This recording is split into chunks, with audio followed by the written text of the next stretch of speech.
typical right now. We haven't seen too many Brew. Now you got me started. Not too many Alchemist carries of late. I still think that it fits their lineup really well. And the Wisp on top of it will just mean that Havos' Alchemist should be able to outcarry anything BZZ and the rest of his guys can throw at him. So they not only get themselves a good mid-game hero that's going to be able to deal with the pressure, but also they now have the late game, I feel, pretty assured, especially when you throw a Furion in the midst as well. So it's going to be up to RoX.KIS. They had a little bit more late game potential last time, I think, with the Luna. This time around, though, they are entirely focused on the mid-game and do not want this game to stretch out late. Yeah, absolutely not at all. But this time around, Na'Vi can actually deal with it. They've got some anti-push, they've got some split push as well. So you can actually just force RoX.KIS to defend the towers if you want to. And this time around, it also doesn't look too crazy here. KuroKy is going to be having a good time, no problem at all. Solo checking the Roshan. Not entirely sure and don't think he could have done this as easy. Arrow is also coming through, but yeah, that's pretty much it. This should be early game aggression. Prior to 0 minutes. And good old lanes coming out, but is RoX.KIS going to be going aggro try here? So the other option could have been BZZ in that mid position, and maybe they run some sort of aggro try of their own with either the Brewmaster or the Mirana. Not really sure which one you would value more in this position. Looks like they want to be able to dodge the aggro try coming out from Na'Vi, which the Wisp Train Protector, we already talked about how powerful that combo is, but the Alchemist is really strong in lane due to the fact that he is able to lead with a stun. So if you don't have a stun combo here from your supports, which they do not, then you're made up by the fact that you have a carry that's able to provide that stun. So their aggro try should be pretty decent here, but overall, I think Go Black, especially the Abaddon, is going to be able to be enough to save them. I don't really see them being able to pick up a Seedoy unless he gets caught out here and Stable Concoction's going to go off, and Go Black is nowhere to be found here. The double damage Tree Protector just creaming that Mirana, and First Blood going to go to a Boast. Yeah, this is so much damage and also double damage up on the tree, and this is brutal. He hits like a truck already, and now, well, you just slammed the door shot up on the Mirana. And okay, so you're gonna have an issue here. Because there's like a full half level on everyone in the bottom lane, so whenever there's like dying, Puppy is gonna have heal, KuroKy is gonna have any sort of spirits, which are dealing a crap ton of damage early on, and then Havos is gonna have an acid spray. I don't think you really want to go back there as soon as those guys hit level 2. Oh, maybe they do. Okay. Okay. Oh my god. I think it's risky. Have you seen this set on this Furion? What? He doesn't even have items. What is that scepter? There is something very wrong. So this is the size of ice. Yeah, but it's... Okay, Volvo, please fix. Anyways, maybe action bottom lane? No. Okay. No, but the good thing about this defensive tri-lane coming out from RoX.KIS is that Mirana, once you hit level 2, and they have Go Black in a position. The problem was that Go Black was not in a position to be able to get off the Aphotic Shield. If they'd just been able to instantly Aphotic Shield the Mirana as soon as the Unstable Concoction hit, then she walks away for free, right? They've already blew their slow. They already blew everything else. Seedoy should have been fine, but Go Black was in the position. They weren't expecting that early aggression. They weren't expecting the double damage rune. So Seedoy got caught, but once he has level 2 especially, and then they've got 2 different escapes, right? He's got the leap and the Aphotic Shield to be able to rely on, and he's a ranged hero, so he should still be able to pick up some CS despite the aggression of Na'Vi. So I think overall, this tri-lane should be able to do all right, in which case you're leaving a Bloodseeker one-on-one up against a Puck, which is a great matchup for the Bloodseeker. Like, Funnick cannot do enough harassment up against BZZ because he's got a poor man's shield, plus he's got a hatchet, so he's always picking up last hits. He's always getting that extra bit of health regen from being able to get those kills. And this is just going to turn into a huge CS lead for BZZ. Yep, and there we go. Once again, they try to go in, but Go Black very well on his timings there and getting the Bliss Call damage. Self-damage of 75, and he denies himself, so well done from Go Black. But yeah, I have to say, all those 1v1 matchups are actually surprisingly good looking. Also, I know why there is no items. These are Funnick's items on Dandy. This is why it's bugging out, and Dandy doesn't have items equipped or something until when Dandy dies and he respawns, you're gonna see his real items. Still though, that Scepter. Got him. That Scepter though. It's crazy as hell. Yeah, it looks crazy. It's all blue. I agree. Yeah, it's like, yeah, it's not cheap at all. And it's got a different animation as well. I don't think so. No. Anyways, Puppey has got an arrow into his face, but he's gonna be fine. Kuroki, you know, Ted is pretty good when you have tankers going, as well as the tree armor on the Wisp, and now they're gonna be trying to go up here. Goblin gets a stun in the face, and Sedoy's kind of singled out here. Has to be careful, it's gotta leave though. Can't use it over the ledge, and decides it's not time yet. Goes to CS, oh my goodness. And they're not done chasing. Cap, what do you think about this here? I don't know. This is a little bit too much aggression from them. They can't be diving into towers or anything like that. They put down some good harassment, so what Na'Vi did was fine. I also like the fact they tried to split up their damage a little bit. They forced GoBlack to get away from the Mirana, because if they stun up GoBlack and focus him down, they can absolutely kill him. The problem is that in these normal lane situations, GoBlack should be always sitting behind Sedoy. When they get into those crazier jungle engagements, it's a little bit harder. Things get a little bit more chaotic and more difficult for GoBlack to be able to read and where his positioning should be. Should he be closer to the Mirana to make sure he gets off the quick Aphotic Shield, or does he need to sit farther back to make sure he's not the one targeted by that unstable concoction stun? Yeah, it's so hard to call. I want to say I prefer the Abaddon to just stay behind and dispel whoever gets gunned on, and then just heal him up and try to go around. Because this is so much damage. A level 1 shield is already up on 110 maximum damage, and now they're going to be trying to go top lane, but BzzI's kind of fast here. Yeah, Furion's coming in though. They got enough damage here. Mizqual's going to come out, the Aphotic Shield as well, coming in from the GoBlack, who makes the rotation, but the 4-hero rotation there is going to be too much. So Bloodseeker will be shut down finally, but still, he's still very far ahead of Funnick. I mean, just take a look at that CS. They had 2 melee heroes going up against 2 relatively weak range heroes that wouldn't be able to provide enough harassment. So the melee heroes always had an advantage when it comes to CS. And you could see that massively. 33-6 on the Brewmaster, 27-11 on the Bloodseeker. So many denies just because why not? On the Bloodseeker, you have so much incentive to deny, being able to get health back from those last hits. So they're still at a lead. It was a necessary invasion, though, I think, by Na'Vi. They needed to sort of make those kind of rotations over. Yeah, Phobos, he's starting up Sedoy, so he was kind of gone on here, but he's gonna have his level 6 very, very soon, so I don't think... Yeah, this is classical Phobos. He's just gonna stay in the lane, try to leech experience, and... blocking the creeps, maybe? No, he's actually heading back to base. Alright. Wouldn't have minded to see him just go ahead and try to leech level 6 and then have his ultimate ready to go and don't care about it. I think he wants to farm out the top lane. Funnick is about to get to the point where, well, as I say that, he picks up phase boots. But I was going to say he is going to get to a point where he's going to have that fast blink dagger and can start making rotations. Here with this, I think the phase boots, like obviously the blink dagger is great and everything else, but the phase boots comes online a little bit easier. You can start making those rotations a little bit faster as well. I'm surprised that Funnick didn't go for the phase boots earlier. If that was in his mind, I'm surprised he didn't go for it right away, considering he's up against a Bloodseeker and he needs that extra attack damage early on in the lane. Dire's middle tower is I under want to attack. say, yeah, he could have gone this a tad earlier. At the same time, you're getting destroyed with this Bloodseeker, so I guess when he wouldn't have felt so comfortable in this lane still, he would have just went for the blink dagger and roamed around.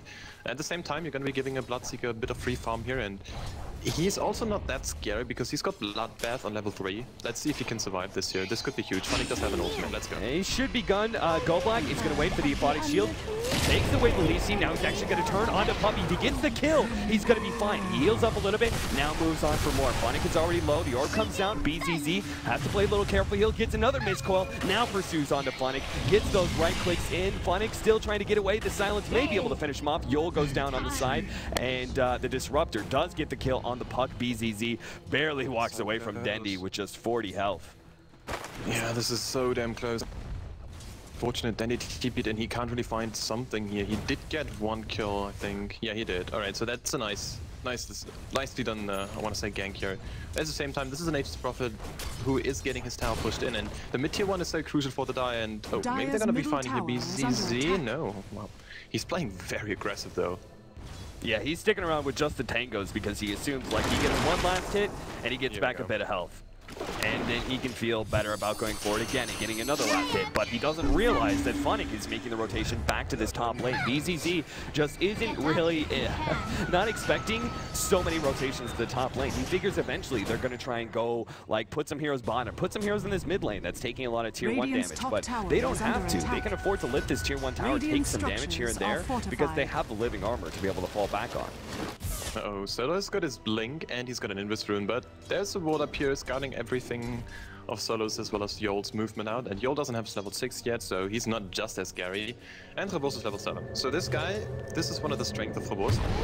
It doesn't matter really where he's gonna be farming, he's always gonna get a ridiculously farmed. Oh, they're committed a lot here. He doesn't care.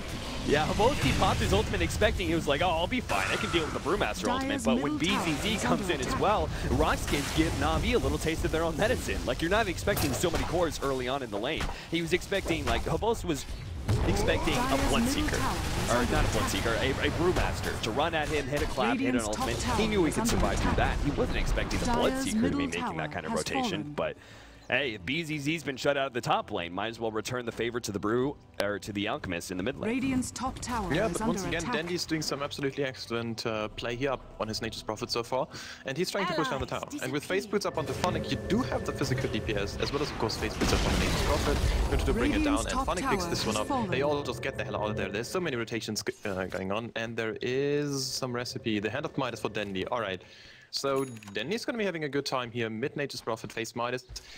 Not just as farmed, but he's going to be completely fine. And he's going to be just all over the map so far. So Na'Vi, like, I like the aggression that they're putting down. At the same time, RoX.KIS did really well in the laning phase. They still got the Bloodseeker and the Brewmaster up a lot of farm early on. BZZ's going for a quick Blade Mail, which makes sense up against heroes like the Puck especially, which is going to be really effective against him. I expected him to have a little bit more stat items though, because I'm still afraid of him being bursted down. The problem with Bloodseeker is that he needs to be able to obtain the first kill in the team fight. Once he usually gets the first kill, he has enough health regained that he can continue that aggression, go for the next kill and the next kill and the next kill. The biggest fear for him is being bursted down, so I was kind of expecting him to go for a little bit more stat items into an earlier BKB. Not really the Blade Mail. We did see Phonic was able to get the kill on bottom Mirana. We do have the Kuro jumping away. Quick little tether, and Solo not going to be able to pursue. He doesn't have his ultimate just yet, so they might just be able to pick off Havost though, because they do have the glimpse that's going to send Havost back. And now BZZ throws down the silence onto him, but Havost is still going to be able to just teleport himself away. Kuro though was not really expecting that teleport, and his tether ends up just putting himself in a bad position. Yeah, and Kuro also doesn't have an overcharge, but still. He went for the tether, he's got one sip on the bottle off, so that was actually pretty well done still, and also used the magic one if I'm not mistaken, so yeah, he was saving his carry there, and he's also gonna be level 6 very, very. You wanna have a level 6 up on the Wisp very, very soon in the game, but at the same time, you know, Havost is farming, Dendi is farming, Puck is now having a great time as well, so Phonic is on his way to the Blink deck, he's going to be having this one up very soon, and he just picked off a solo kill up onto Sudoi. So, even though he got shut down very hard early on, well, Bloodseeker, he just doesn't do too much whenever he rotates out of the lane anymore, and yeah, now Puck is going to be having a great time, just rotating. Yeah, he's the Blink Dagger coming up for him means he doesn't really have to spend much more time farming up. One thing, though, is that Havost has been shut down pretty heavily, which is going to delay the carry Alchemist. And I say shut down just because of the fact he was kind of left alone at the bottom lane. Like, after they went for the basic aggro try, they ended up moving around a little bit afterwards. Havost went with some early aggression, right? He went for the maxed out Acid Spray, went for Unstable Concoction, because he knows he's going to be stacking up the Ancient, so he wants to be able to farm that. But he also wanted the early damage with Unstable Concoction and the Acid Spray combo as well, because they knew they were going for early kills. The problem was he hasn't been able to farm up very often. He's been so much focused on kills and everything else that he hasn't been able to pick up that much net worth. Jump in on mid, go black. His ultimate is popped here. He still has the Phonic Shield to be able to help him out. He's going to have to use the Mist Coil here to deny himself. But oh, the Fury ult. He wasn't expecting that bit of burst damage. He already knew the silence was out. The Dream Coil was just used, as well as the orb. He was like, wait, time it, time it. All of a sudden, Furion denies it all with the ultimate coming in. Yeah, this is what you want to have happen. Also, Dendi, I mean, if you kill someone, and it's the same with the Sunstrike, all across the map, you get full experience, and as well as a lot of gold from it. So it is actually very, very good if someone kills you like this, because this guy is going to be scaling absolutely crazy in the mid game. And now BZZ once again mid lane, Orb is flying out, Phonic doesn't jump to it, doesn't want to commit to it, but he's got his Blink Dagger, he just showed it off, and yeah, there is going to be a lot more reactions going to be heading very, very soon. But so far, Na'Vi, I'm surprised they're not defending the tier 1 in top lane.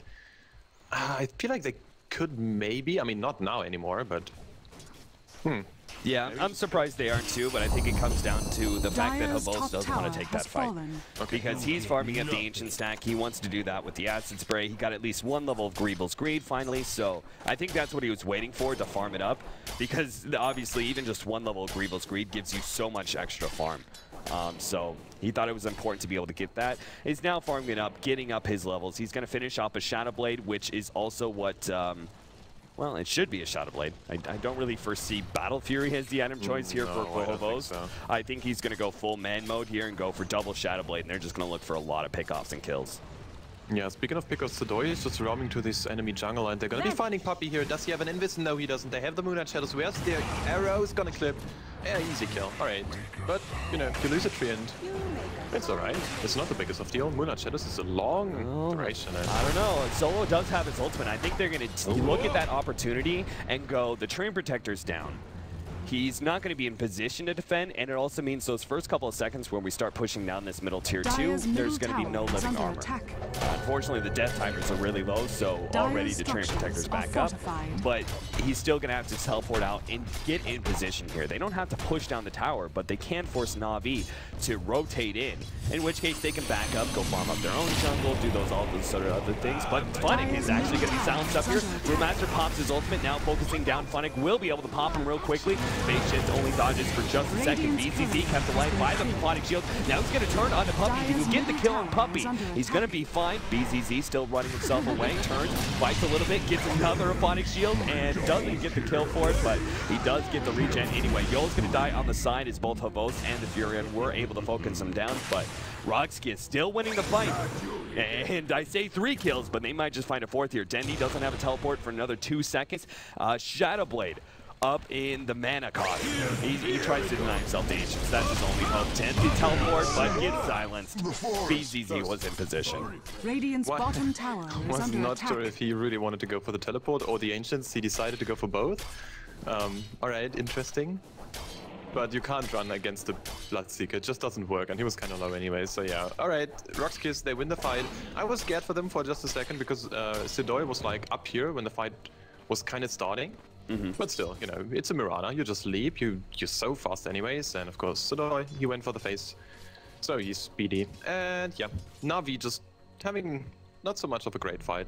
And it all comes down to Puppey, because he isn't level 6, he couldn't stop anyone from destroying this puck. This ult, Puck couldn't use his combination, nothing. And if your puck gets shut down, half the team fight is just gone. First Shadow Blade usage by Hobos is going to be a success as they pick off the Disruptor. However, the arrow missed from Sidoi.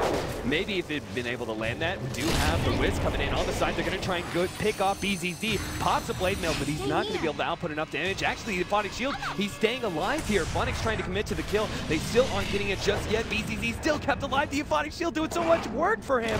Now they're going to chase down Dendi. Oh, barely the Sprout saves Dendi a bit of time, but the arrow is on the mark, stomping that teleport away. And BZZ kept alive. Go Black. Man, this is why you saw the Blade Nail pickup from BZZ. I wasn't sure if I respected the pickup. I thought you needed more stat items up against all this burst damage. But it's because he could depend on Go Black to be able to save him. Kuro's going to get picked off in the mid lane. Simple glimpse action. Yeah, he was trying to perfectly tether away and didn't work out in the end. Was just a bit too fast. And also Bloodseeker, for the people who don't know, he's actually not capped on a max movement speed, so he was chasing after Dendi on like 609 movement speed, which is just absolutely ridiculous. And now he's going back for his Maelstrom, so this reminds me so much of how Axe is played. You just go like Blade Mail, usually there's a Blink Dagger, but when you're speed, or like haste it anyways, or well above the haste threshold anyways, you just go for it, and some lightning, it's pretty cool I have to say, but Bloodseeker is still kind of squishy. I feel like this is some sort of risk here. And you mentioned this, if he can't find the opening kill, he's gonna get shut down. Yeah, but what I love about RoX.KIS, I think they have this strategy, whole entire planned out, is that the Bloodseeker realizes that, of course, Na'Vi are going to focus him down, right? They can't let him get that one kill that is able to regen him. Yep, Solo's in some trouble, gets off the ultimate just in time. Ooh, now he can actually focus on Kuro. Might be able to get a return kill, but not going to get it. He's just going to have to run away with that ultimate. Still, though, that's a relocate down. They didn't use the overgrowth there, which is a little bit surprising. That could have been a good disable to use. He does tornado up Alchemist. Maybe they can hold him in place long enough. Havost. Arrow comes in. Oh, beautiful. Now the unstable concoction is going to explode onto Havost. The follow-up clap. And even when Solo has to use defensively, somehow he has the right decision-making to be able to still ensure a pick-off there. So they get Havost, now going to be able to 5-man down bottom, probably go for the tier 1 tower. And Na'Vi are going to be forced to try and make trades here. Dendi's already on that. Pushing down the middle tier 1 tower. It's going to go down in just a second. So Dendi gives himself even more farm, can start building into an early Scythe of Life if he wants to. I think that's going to be necessary up against the Bloodseeker. But what I wanted to go back to is, like, you talked about this build that's similar to an axe, right? That you'll... Funnick picks up off. But it's just, it's similar to an axe in that you go for the blade mail, you go for the Mjolnir. There's obviously no blink dagger, but those items aren't needed. That item isn't needed for BZC. He knows that Na'Vi are going to be focusing him.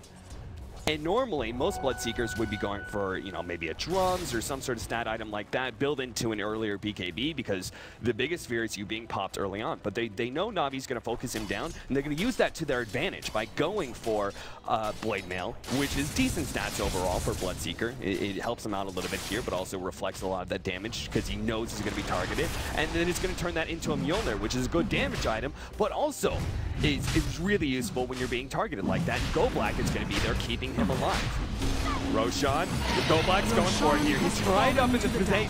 Aegis is going to be snagged here by Dendi, who's going to be grabbing it while his Shadow Blade and the rest of BZZ and his guys need to get out here. The Unstable Concoction is going to be able to land on the Bloodseeker.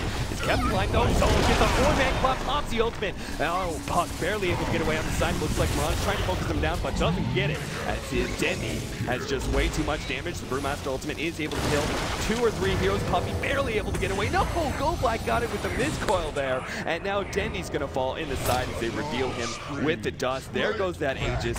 And there goes his second life as well. As he doesn't have a Shadow Blade, he won't be able to teleport away in time. So BZZ and the rest of RoX.KIS come away with another big team fight win, and now going to turn this into a tier 2 tower.